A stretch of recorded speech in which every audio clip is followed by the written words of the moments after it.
Listen, man. This your boy Big Craig, man. And I'm gonna get right to the point. You know who I think fucked up hip hop?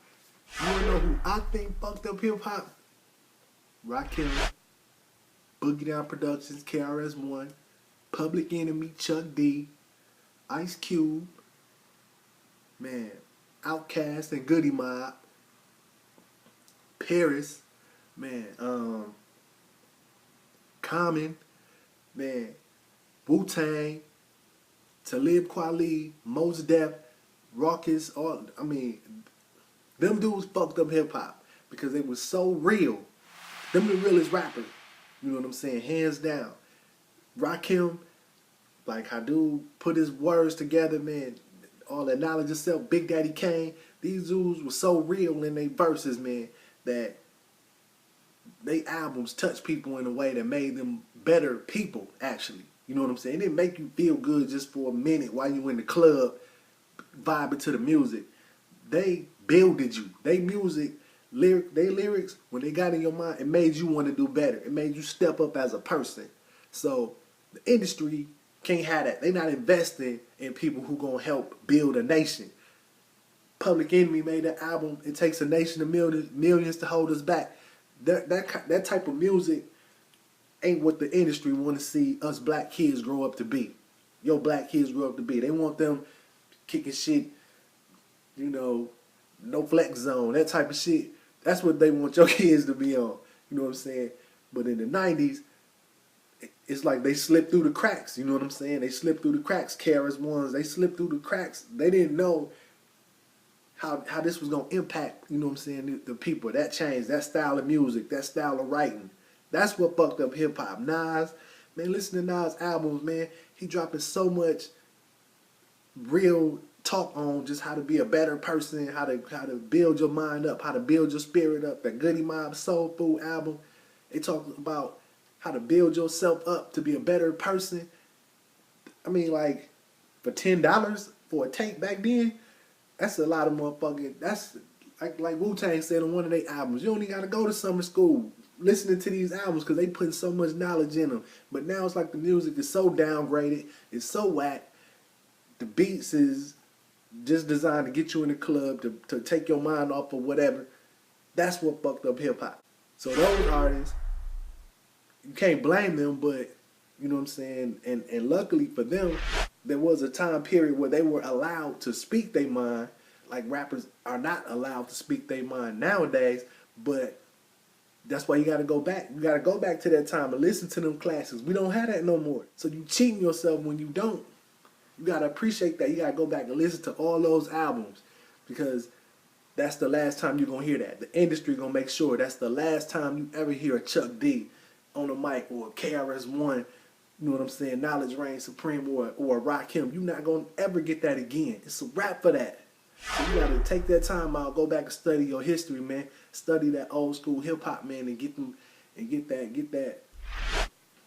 that wisdom. Listen to them old Wu-Tang albums, man. The people saying whack. Them was like some of the best Wu-Tang albums because they really going in talking real shit. You ain't gonna never get that again because the industry ain't gonna allow it. The industry is on some Waka Flocka. They on that type of shit. You know what I'm saying? And I don't really listen to dude, so he don't reach me. So I guess I can openly say he whack. You know what I'm saying? But because his music never reached me, but I'm listening to people who drop real lyrics. You know what I'm saying? And that really slipped through the cracks of whatever the industry was trying to do at that time. You know what I'm saying? They didn't expect for those brothers to be that cold. And now we suffer for it now. Rakim, Nas, Public Enemy, KRS-One, Ice Cube, Scarface, Big Daddy Kane. Them dudes fucked up hip-hop. Now I know y'all gonna probably be like, man, you bugging right now. But I'm serious about this. Those dudes set the bar so high. So high. And the stuff that they was talking about was so educational, so influential, so powerful that the industry made sure that they'd never sign niggas like that again. They fucked up hip hop, man. Rakim, with all the sharp lyricism, all the wittiness, all the supreme intelligence, all the 5% of knowledge he was kicking. Yeah, it was too much. He was leading niggas like me to believe we could do more, we could be more. Public Enemy, Revolutionary, Paris, them kind of rappers, they fucked up hip hop, man.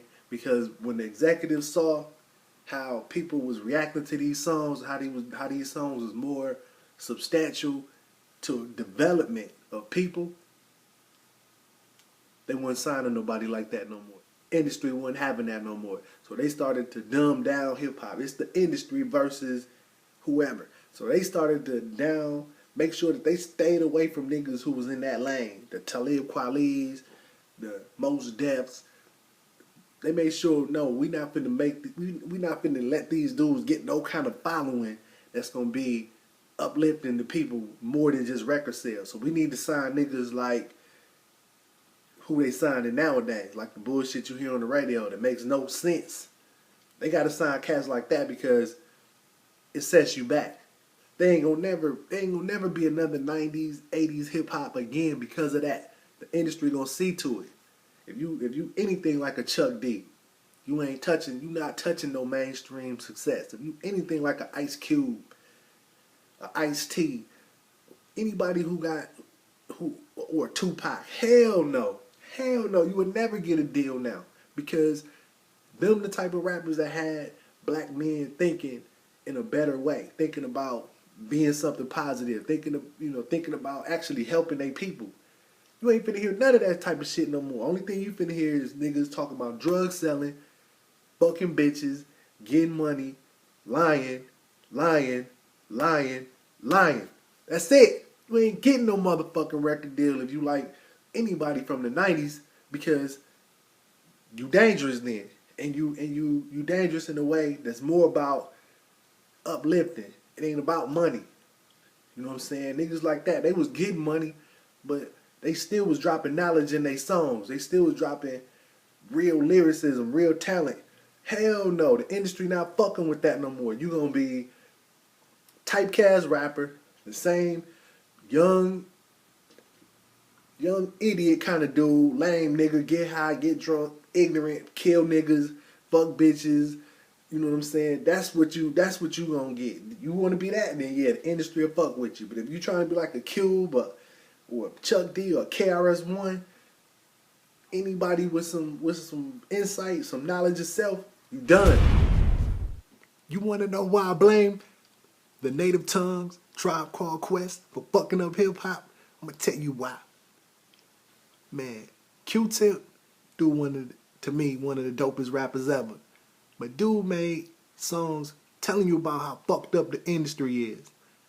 You know what I'm saying? It slipped through the cracks. I don't really believe that they noticed at the time what he was doing.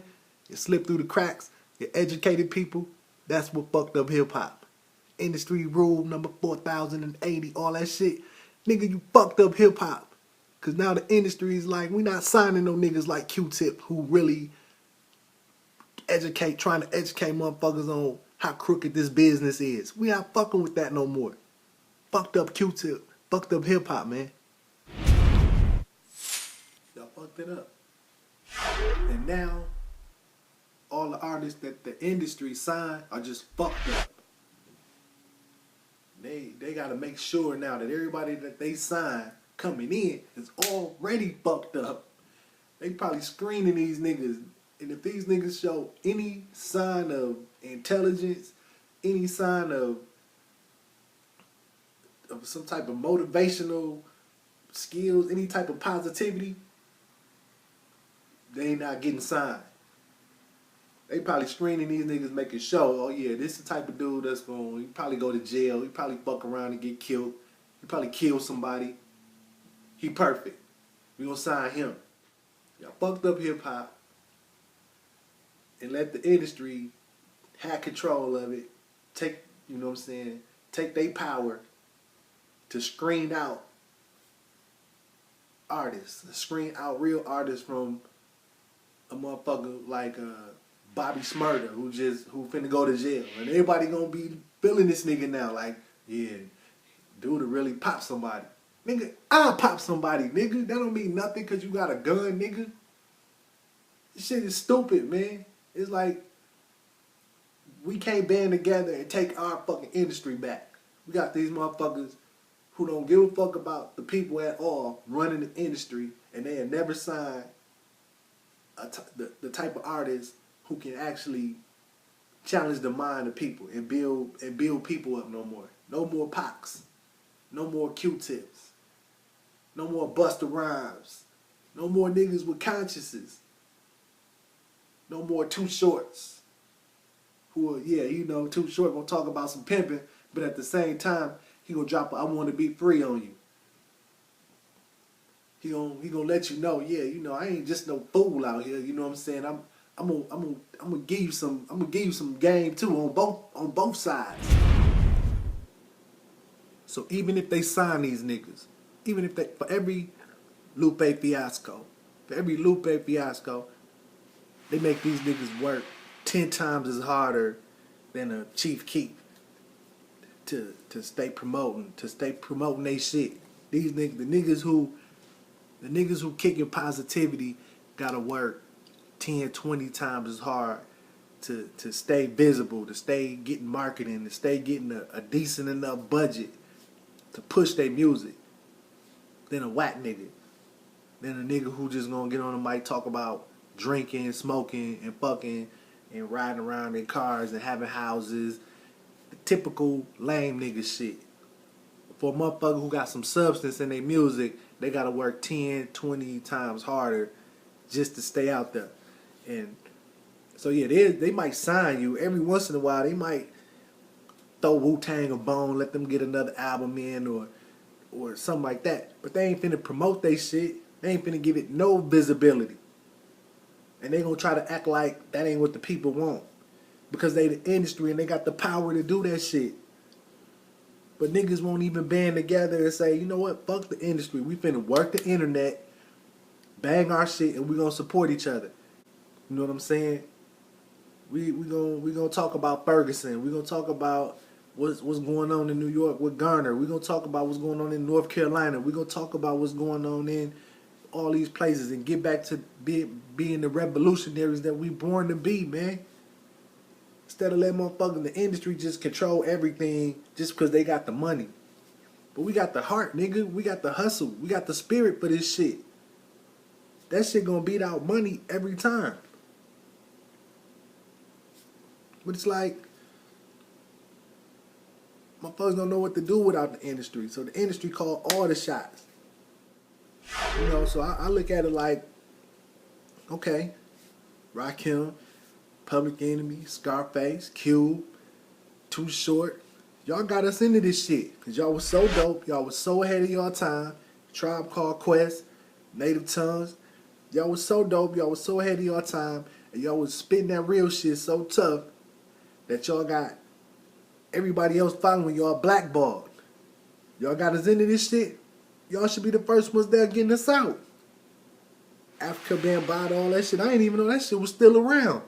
Lil Wayne and Africa Bambaataa now, what the fuck y'all doing?